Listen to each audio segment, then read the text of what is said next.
of underinvestment, policy failure, and cycles of trauma. Yesterday, President Biden spoke to the nation about this challenge and laid out a clear strategy to keep our communities safe from the scourge of gun violence. The President has called for important reforms to crack down on gun trafficking and gun dealers who willfully violate the law. I agree with this strategy, and I'll do everything in my power as chairman of the Senate Judiciary Committee to support it. Already, the administration has worked to rein in the proliferation of untraceable ghost guns. What are these guns? They're guns that can be ordered on the internet. They can be made in component parts with no serial numbers, impossible to trace. We need to issue regular reports on firearms trafficking patterns and trends and promote model legislation to keep guns out of the wrong hands. These are all important steps, and so is this President's call for a major commitment of federal resources to support community violence intervention programs. Programs like Ready Chicago, which support members of the community who are most at risk for gun violence with job training and other support. These programs help save lives in our city of Chicago, and they desperately need federal support. President Biden made it clear yesterday he is committed to this. Every Monday, sad as it is, the people of Chicago awaken to read the heartbreaking headlines about the toll gun violence has taken over the weekend. What was last weekend like in the city of Chicago?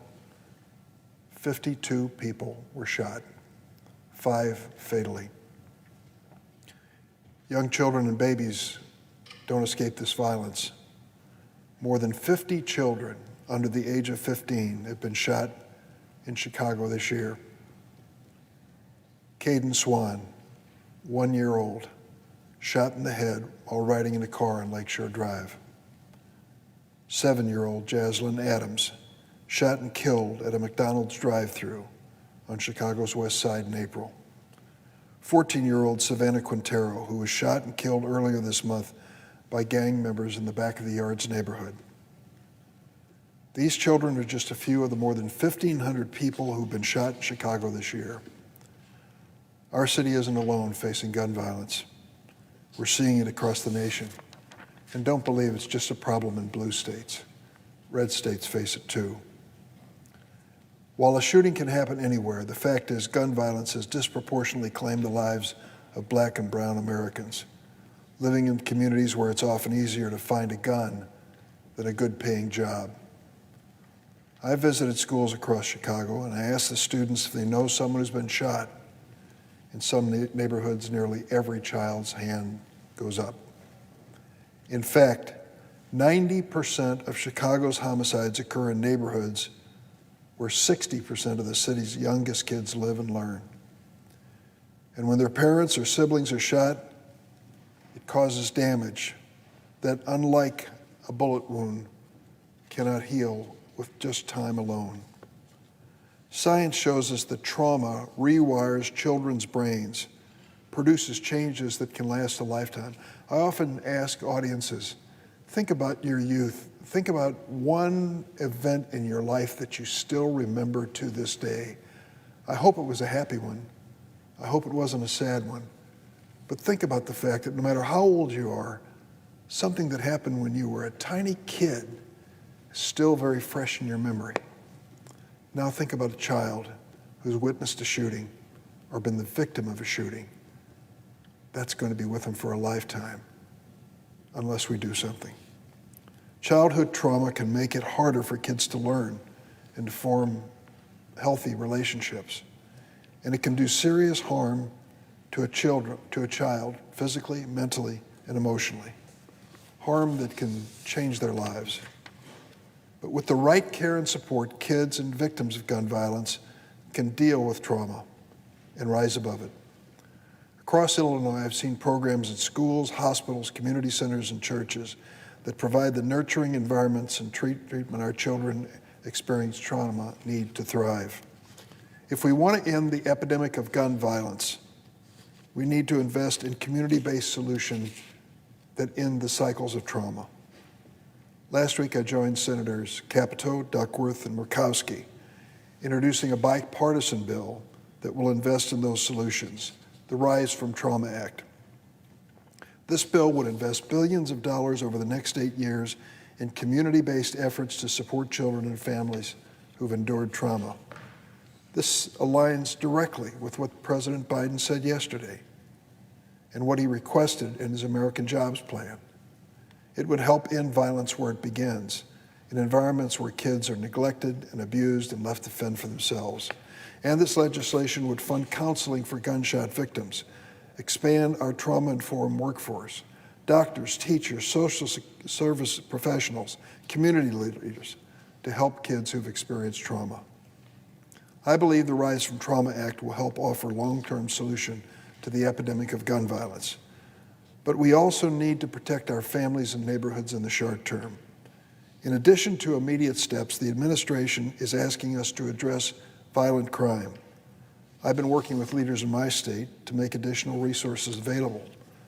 Earlier this week, Senator Duckworth and I sent a letter to our Governor Pritzker highlighting effective strategies for how to use more than $120 million in the American Rescue Plan to support targeted violence intervention efforts. These funds, which will help protect Illinois from violent crimes, are available now to help the police, to help the victims, to help the neighborhoods. And when we talk about really caring and wanting to do something to make a difference, I'm sorry that I have to remind the Senate that this bill, the American Rescue Plan, passed the United States Senate without a single Republican supporting it. Not one Republican vote. And to most effectively address this spike in gun violence, the Senate must also confirm the director for the Bureau of Alcohol, Tobacco, Firearms, and Explosives. Mr. President couldn't help but listen to the Republican leader as he came to the floor and talk about David Chipman. He's a man who will be reported out of our Judiciary Committee and brought to the floor. He was considered today. The Judiciary Committee, 11 Democrats and 11 Republicans split along party lines on his vote. It was expected, but Senator Schumer can still bring his nomination to the floor. It's no surprise that the Republicans opposed him. But let's put it in context for a moment. How many times have you heard a gun debate and you heard someone say, we don't need any new laws. We just need to enforce the laws that we have. Don't dream up some new law that's going to burden someone who's an innocent, law-abiding gun owner. Enforce the laws we have. So what agency do we look to when it comes to enforcement?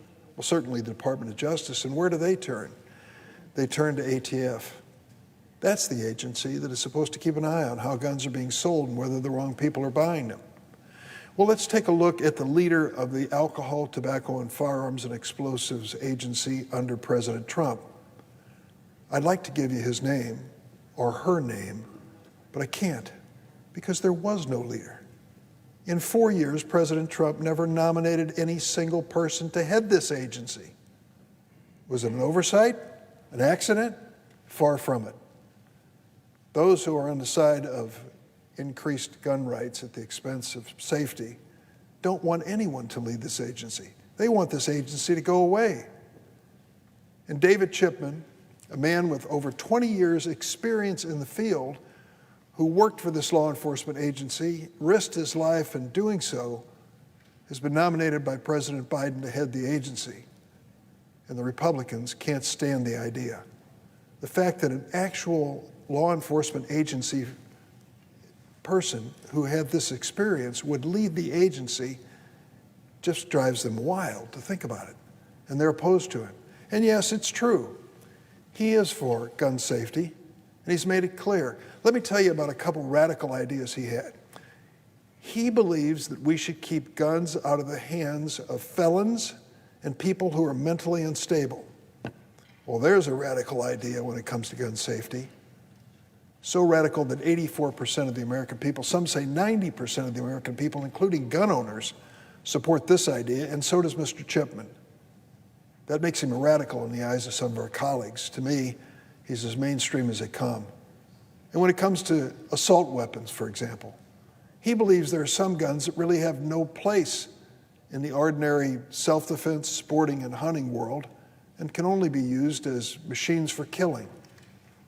Over half the American people happen to agree with him. I do too. And for that reason, many Republicans oppose him. They say he's a radical. He's a zealot. I've heard all these words. He's a man who's lived this life through the ATF for more than 20 years. He has the support of law enforcement. He deserves a chance to lead this agency.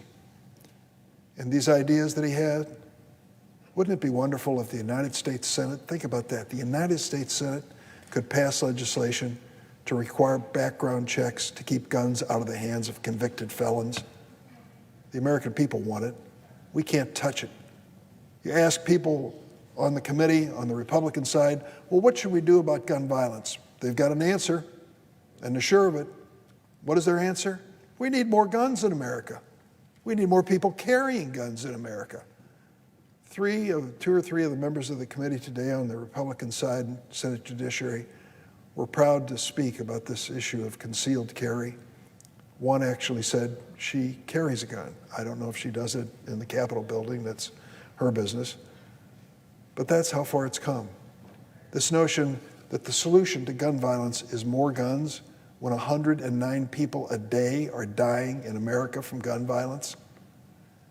This isn't happening in other nations around the world. We are unique, and we should be embarrassed by this unique situation that we have so much gun violence and gun death in America. President Biden made it clear yesterday as well that this notion that he is for defunding the police is ludicrous. He called yesterday for billions of dollars to our police to do their job more effectively, and I support it. I want to make sure that the police who receive these funds are well-trained and administer justice in a fair way and without the abuses that we have seen with the death of George Floyd and other instances. But yes, invest in that. But have the wisdom to understand that the police need helping hands as well. The police would gladly give the issue of domestic violence over to social workers and psychologists who really could get into this situation and find an effective solution that doesn't risk lives and doesn't endanger the lives of the police. They need a helping hand, and we should give it to them. And when it comes to law and order, I hear the Republican leader come to the floor and talk about the need for law and order. And I can't help but think that it was just 2 weeks ago when he was given a chance to support a bipartisan commission to look into the worst lawlessness we've seen in the United States Capitol since 1813, when January 6, 2021, thousands coming from the speech by President Trump formed an insurrectionist mob and descended on this Capitol. I'll never forget that day as long as I live. And yes, we ought to get to the bottom of it. Who financed that? Who planned that? Who was behind that? There are serious questions to be asked and answered. And who stopped the bill with a filibuster from a bipartisan commission asking and answering those questions? The same senator who was coming here a few minutes ago giving a speech on law and order. It doesn't follow. If Senator McConnell believes that we should have law and order, shouldn't it start with the Senate chamber and the Capitol building? Isn't that our first responsibility as elected members? Of course it is. And what happened January 6th cannot and should not be swept under the rug. It's interesting to me as I consider the nominees of the Biden administration and the reaction on the Republican side. Mr. Chipman was the latest victim of their attacks. They even went so far, Mr. President, as to doctor films so that they reflected the presence of Mr. Chipman at events he didn't even attend, events that he had no business with as a member of ATF. That's the lengths they will go to undermine the Biden administration nominees. And I can't help but notice that when it comes to assertive women of color, that really drives many Republicans to a level of rage. Vanita Gupta, Kirsten Clark, these women are extremely talented, professional women with amazing resumes who are now luckily serving this nation because of a vote in the Senate. But the opposition to them went way beyond anything that was rational or explainable. Senator McConnell said we shouldn't make ownership of a gun more burdensome. I think that's generally right. But if making sure that convicted felons don't own guns is a slight burden on those who are legally entitled to own guns, I think it's not too much to ask. I'm all for people exercising their Second Amendment rights to use guns safely, respectfully, following the law, and store them as well in that same fashion. And to ask them to go through a background check to make sure they're qualified is not too much when it saves lives in the process. The gun lobby tries to stop the Senate from confirming the director for the ATF, but we're going to move forward and do it. There hasn't been a Senate-confirmed director under President Trump. In fact, there hasn't been one since 2015. This man, Mr. Chipman, is extremely well qualified. 25 years of experience, worked in the field in Virginia, Texas, and Michigan. He knows the agency inside and out. He's the right person. Background checks, is that too much to ask? I don't think so. We should pass a bill. In March, the House of Representatives passed H.R. 8, a bipartisan bill to close the gaps in the background check system. We ought to do the same. Addressing gun violence is a top priority of the Senate Judiciary Committee. In fact, the committee has already held 4 hearings on the topic. The first was the day after the mass shooting, the most recent mass shooting in Boulder, Colorado, that left 8 people dead. Sadly, unimaginably, listen to this number, Mr. President, that was just one of 299 mass shootings in America so far this year. That's more than one mass shooting every single day. What is going on? How can we tolerate that situation in our country? Yet during the first hearing on gun violence in our committee, one of the Republican members of the committee described the hearing as, quote, ridiculous theater. Ridiculous theater. You want to know what is ridiculous theater? You want to know what it really looks like? It's filibustering a piece of gun safety reform like universal background checks supported by 90% of the American people. It's calling for enforcement of gun laws that are already on the books and then blocking anyone from being confirmed who'll do it. Ridiculous theater is tweeting slogans in response to a spike in gun violence rather than coming up with solutions. Mr. President, you know as well as I do, and maybe even better, there have been too many funerals, too many lives lost to the scourge of gun violence. Can we get serious for one moment on a bipartisan basis and dedicate ourselves to reducing gun violence and saving lives in America? We have a president who's ready to lead us in that direction. I hope my other colleagues on the other side of the aisle will join Democrats in enacting legislation to keep America safe. Mr. President, I yield the floor.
The majority whip is recognized. I ask unanimous consent the appointment at the desk appear separately in the record as if made by the chair. Without objection. I ask unanimous consent the Senate proceed to executive session in considering the following nominations en bloc. Calendar number 146, 151, 152, 182, 186, 190.